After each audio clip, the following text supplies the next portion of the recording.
Hello friends, नमस्ते। कैसे हैं आप लोग सब? होप सब बढ़िया ही होंगे, सेहतमंद होंगे। और आज सबको गणेश चतुर्थी की हार्दिक शुभकामनाएं। आपकी ज़िंदगी से जितने भी तमाम दुख तकलीफ़ हैं, जितने भी विघ्न हैं, वो सब विघ्नहर्ता हर लेंगे। तो गं गणपतये नमः नमः। तो इस बात के साथ मैं एक बात कहना चाहती हूँ आपसे।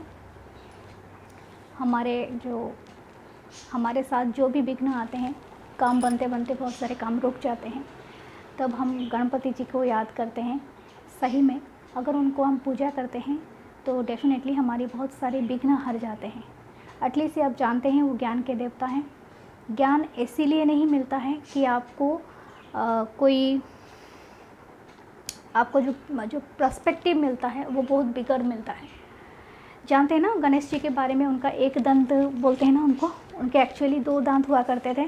लेकिन जब वेद व्यास ने महाभारत लिखा तो उन दोनों के बीच में एक डील हुआ था कि गणेश जी को बोले कि मैं लिखूँगा, लेकिन मेरी एक शर्त है।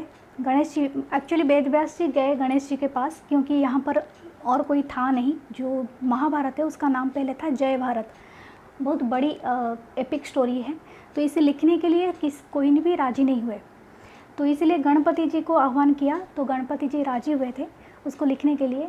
तो लेकिन उनके बीच में एक डील हुआ कि वेद व्यास जी ने कहा कि मैं आपको मंत्र दूंगा, आपको मंत्र लिखना भी है, उसकी व्याख्या भी करना है, यानी एक्सप्लेनेशन भी देना है, देन आपको ये करना है। तो ये सब मतलब इनके बीच में हुआ। लेकिन गणपति जी का भी शर्त था कि आप रुकेंगे नहीं, अब बोलते रहेंगे, अब गाते रहेंगे, मतलब मैं लिखता रहूँगा। तो गणपति जी को क्या नहीं मिला? पेन नहीं मिला क्योंकि जो महाभारत बोलते हैं वो इतनी बड़ी थी और इतना मतलब इसका था इतना चीज़ कि उनको गणपति जी को अपनी एनर्जी क्रिएट करने के लिए अपने एक दांत को इस्तेमाल करना पड़ा एज अ पेन। ठीक है, तो ये कहाँ तक है, ये पौराणिक स्टोरी है।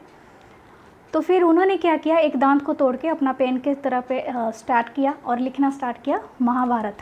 तो महाभारत लिखते लिखते अब जैसे उनके बीच में डील हुआ था, कोई रुके नहीं, ना जो वेद व्यास रुके ना गणेश जी रुके, क्योंकि गणेश जी ने कहा था अगर आप रुक गए तो मैं लिखना छोड़ दूँगा। ठीक है, तो इस तरह से इसका मतलब होता है एक फ़्लो ऑफ एनर्जी। ठीक है, मुझे नहीं लगता अगर ये किसी ने भी ये कहानी बनाई है और किसी ने लिखा भी है, that means a flow of energy. क्योंकि जब भी ये दोनों के बीच में एक वाद संवाद होता है, अगर वो कंटिन्यूटी नहीं रहती है तो क्या हो जाता है, एक वैक्यूम क्रिएट हो जाती है। आई बात समझ में?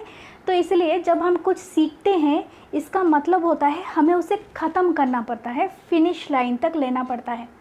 ठीक है, तो आपको जो भी सीखते रहते हैं, आप जो भी काम करते रहते हैं, अगर आप फिनिश तक नहीं लेते हैं, चाहे ज़िंदगी के कोई भी काम हो, ज़िंदगी का कोई मतलब लक्ष्य हो आपका, वो लक्ष्य को आपको पूरा करना है और फिनिश लाइन तक जाके एंड करना है। अगर आप वो फिनिश नहीं कर सकते हैं तो मतलब उसमें जो वैक्यूम, जो आपके अधूरे काम वहीं रह गए, उससे क्या होगा, या तो आपको तो बेनिफिट होगा नहीं, लेकिन और किसी को भी बेनिफिशियरी, मतलब और कोई भी बेनिफिशियरी उसका नहीं होगा। तो जब भी कोई लीगल, जो कभी भी कोई चीज़ क्रिएट होता है, उसको पूरी तरह से कंप्लीटली एंड तक पहुंचाया जाता है। तो हमें गणेश जी यही सिखाते हैं, चाहे उनको कितना भी तकलीफ़ हो, मतलब एक श्लोक को सुनना और उसको लिखना, फिर देन उसका व्याख्या भी लिखना, फिर देन नेक्स्ट श्लोक तक, तब तक वेद व्यास रेडी हो जाते थे नेक्स्ट श्लोक सुनाने के लिए। मतलब ये कंटिन्यूटी होता था। ठीक है, तो देन ये कहानी है, लेकिन हमें भी उतना ही ज्ञान रखना चाहिए। देखिए, हमारा ह्यूमन माइंड है, हम लोग कोई भगवान और कोई वेद व्यास जी के साथ कंपेयर नहीं करते हैं, लेकिन हाँ, हमारे पास जितनी नॉलेज है वो सही नॉलेज होनी चाहिए। अदरवाइज़ हमारे साथ क्या होगी ना, जो लैक ऑफ नॉलेज हो जाएगी। मैंने जैसे आपको कहा, आप जो भी सीख रहे हैं उसमें कंटिन्यूटी रखिए और उसको एंड फिनिश लाइन तक पहुँचाइए। अदरवाइज़ क्या होगा, वो जो अल्प विद्या भयंकरी होता है, तो हाफ नॉलेज बहुत ज़्यादा डेंजरियस हो जाता है। Don't do that. ओके, आप जो सीख रहे हैं बेहतर है। कोई भी स्किल, काम, पढ़ाई का डिग्री के साथ कोई लेना देना नहीं होता है, नॉलेज का डिग्री के साथ कोई लेना देना नहीं होता है। जो नॉलेज आपके पास है, आप उन काम को सीखिए, पूरे अंजाम तक पहुंचाइए।